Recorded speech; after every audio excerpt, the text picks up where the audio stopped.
Pada pembahasan kali ini, kita akan membahas materi tentang struktur teks berita.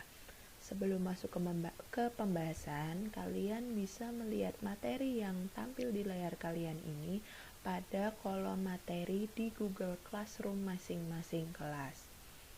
Oke, informasi yang ada dalam berita atau informasi yang disampaikan dalam berita itu terbagi ke dalam dua jenis atau dikelompokkan ke dalam dua bagian. Yang pertama yaitu informasi penting dan yang kedua informasi kurang penting. Kita bahas yang pertama yaitu informasi penting. Informasi penting ini disebut juga pokok-pokok informasi atau unsur-unsur berita. Namanya pokok itu pasti terdapat hal-hal penting atau informasi penting dalam berita yang terangkum dengan pola 5W+1H atau adiksimba. What untuk apa, where untuk di mana, when untuk kapan, who untuk siapa, why untuk mengapa, dan how untuk bagaimana. Nah, keenam pernyataan adiksimba atau 5W+1H tadi itu terdapat pada bagian awal berita. Dan yang kedua yaitu informasi kurang penting, disebut juga uraian atau ekor berita. Nah, kita masuk ke dalam susunan dari struktur berita. Struktur berita itu tidak boleh terbalik-balik urutannya. Struktur berita itu disajikan dengan pola piramida terbalik. Piramida terbalik ini dilihat dari kepentingan informasinya. Semakin ke bawah, informasi yang diberikan itu kurang penting, tetapi semakin ke atas, informasi yang diberikan itu semakin penting. Nah, struktur yang pertama yaitu kepala berita atau lead. Yang kedua yaitu tubuh berita, dan yang ketiga yaitu ekor berita. Nah, unsur-unsur atau pokok informasi atau 5W+1H atau adiksimba itu tadi terdapat di kedua struktur ini. Kemudian di bagian ekor ini terdapat informasi yang tadi disebutkan kurang penting. Informasi pentingnya terdapat di kedua struktur ini. Diingat-ingat ya. Nah, berikut ini ada teori lagi. Pada bagian struktur kepala berita itu terdapat pokok informasi apa, di mana, dan siapa. Ingat-ingat, di struktur kepala itu terdapat pokok informasi apa, di mana, dan siapa. Kemudian pada struktur tubuh berita itu terdapat bagaimana dan mengapa. Tetapi juga bisa berisi struktur atau pokok informasi kapan, siapa, dan di mana. Jadi diulang sekali lagi, pada struktur bagian tubuh berita itu terdapat pokok informasi bagaimana dan mengapa, namun juga bisa terdapat kapan, siapa, dan di mana. Yang terakhir yaitu struktur berita bagian ekor berita. Nah, di dalam ekor berita ini terdapat informasi yang kurang penting. Nah, sekarang kita akan membahas cara menganalisis struktur berita. Nah, di dalam materi ini sudah terdapat berita yang berjudul bayar denda tak bermasker bisa pakai dompet elektronik. Nah, tahap yang harus kalian lakukan untuk menganalisis struktur berita, yang pertama kalian harus tetap membaca keseluruhan isi berita tersebut. Setelah membaca, kalian harus mengamati jumlah paragrafnya itu ada berapa. Kita lihat di sini terlihatkan jarak antar paragrafnya. Di sini paragraf 1, paragraf 2, paragraf 3, 4, dan 4, 5, dan 6. Nah, totalnya ada 6 paragraf di berita bayar denda tak bermasker bisa pakai dompet elektronik. Yang ketiga, setelah kalian mengamati jumlah paragraf, yaitu cermati tiap paragrafnya menggunakan pola atau ciri yang terdapat pada tiap struktur. Yang ada di sini nih, kalau kepala ada apa, di mana siapa, tubuh ada bagaimana, mengapa, bla bla bla bla, dan yang lain-lain. Nah, kita amati dulu struktur yang pertama, yaitu kepala berita. Kita lihat di paragraf pertama. Tadi berarti kalian harus mencari jawaban atas pertanyaan apa, di mana, dan siapa untuk kepala berita.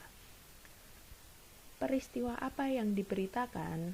Nah, untuk pertanyaan apa, jawabannya bisa kalian lihat langsung di judul atau di dalam paragraf 1. Peristiwa apa yang diberitakan? Berarti bayar denda tak bermasker bisa pakai dompet elektronik, atau bisa kalian lihat di sini. Sistem pembayaran denda masker secara cashless atau non-tunai. Nah, itu merupakan jawaban dari pokok berita apa. Kemudian kita cari, ada tidak pokok berita di mana? Kita buat pertanyaan, di mana peristiwa itu terjadi. Kalau pertanyaan di mana, jawabannya harus menjawab tempat atau lokasi. Nah, di sini kalian bisa melihat Bandung. Jadi, analisis dari pokok berita di mana, jawabannya Bandung. Kemudian, siapa yang terlibat dalam peristiwa tersebut? Ya, kalian bisa lihat di sini. Dinas Komunikasi dan Informasi Jawa Barat atau Diskominfo Jawa Barat. Nah, kalian analisisnya langsung dimasukkan ke dalam tabel.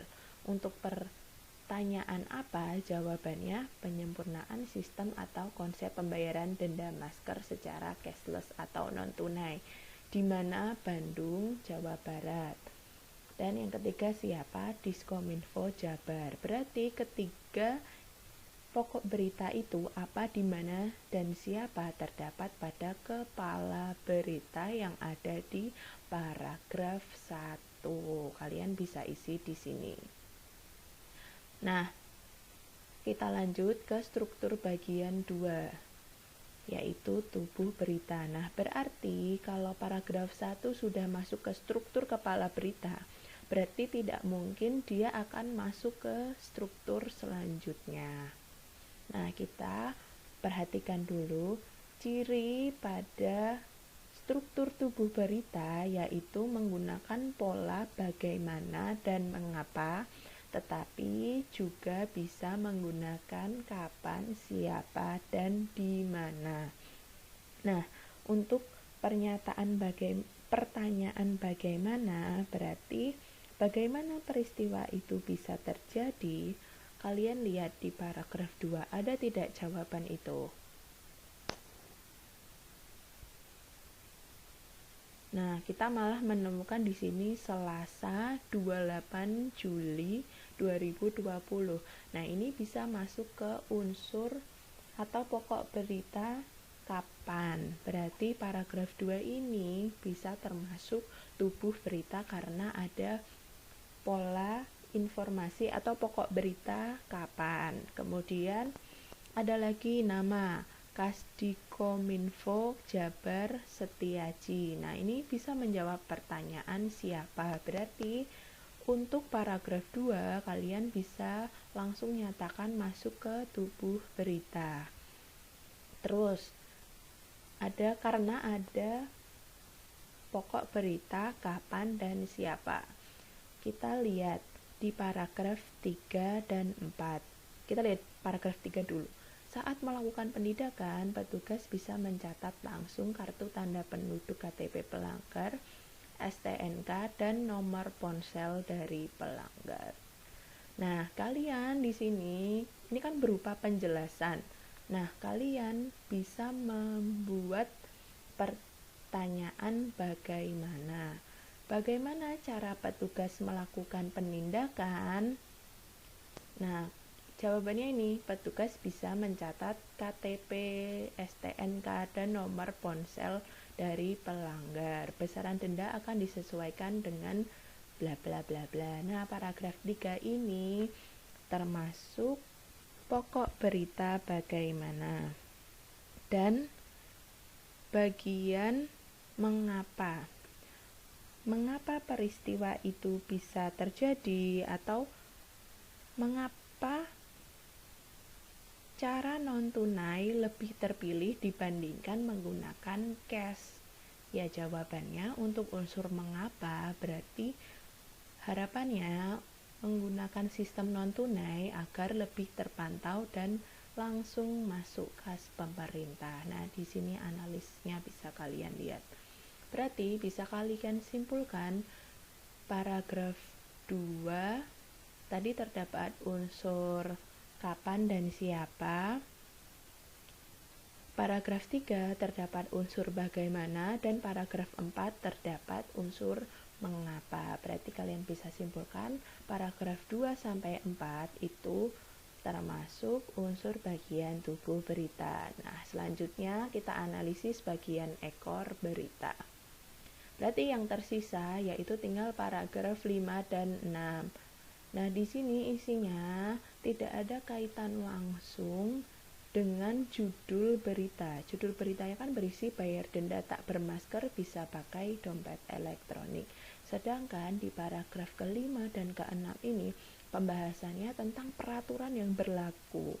Sehingga tidak ada kaitan langsung dengan judul yang ada. Jadi untuk analisisnya bisa kalian tulis seperti ini. Begitu. Semoga kalian paham, bisa memahami apa yang dijelaskan oleh buku Pita. Oke. Jika ada pertanyaan, boleh kalian tanyakan pada grup classroom masing-masing kelas. Terima kasih. Selamat bertemu lagi di pembahasan berikutnya.